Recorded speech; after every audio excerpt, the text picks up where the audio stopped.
if 3 to the power x plus 1 plus 3 to the power x minus 1 is equal to 20 is simplified, then x is equal to log with a base w, an argument of t, find possible values of w and t.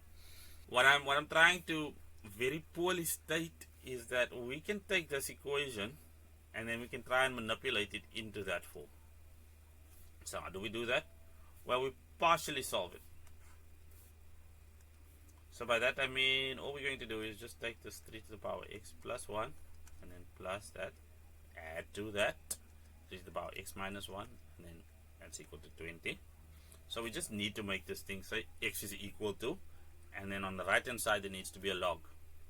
Don't worry about the w and the t just yet. What we'll have, of course, is we just done, well, in both cases, exponent law 1, where we have a to the power m plus a to the power n, not plus, multiplied by a to the power n, gives us a to the power m plus n.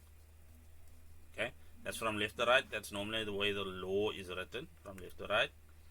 But we are applying it from there to there, unzipping or undoing exponent law 1. Why do we do that? Well, we want to create a common factor, which is just going to be 3 to the power x, and that's going to be, well, 3 plus 3 to the power negative 1. Just use a calculator because that should be the end result of that.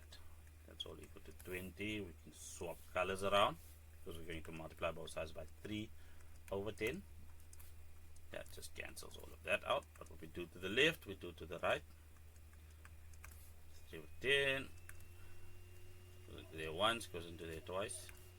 We use a calculator. That's 3 to the power x, all equal to 6.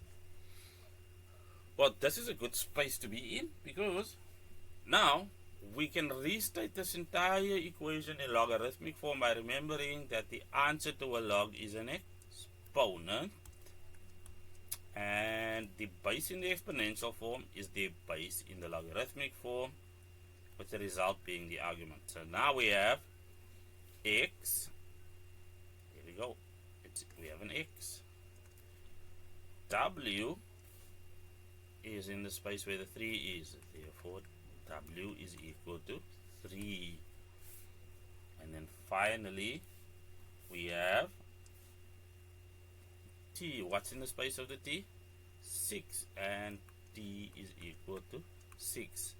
This method is, well, firstly what we do is we copy the form that we are given here after the then statement, and then we compare the two because the forms are identical. We have log, take an eraser to this. What we have over here is log with base w, log with base 3, base w, base 3, comparatively the w should equal 3.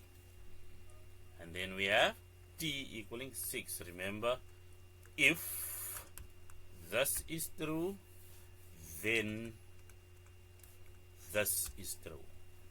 And because this is true, w has to equal 3 and t has to equal 6.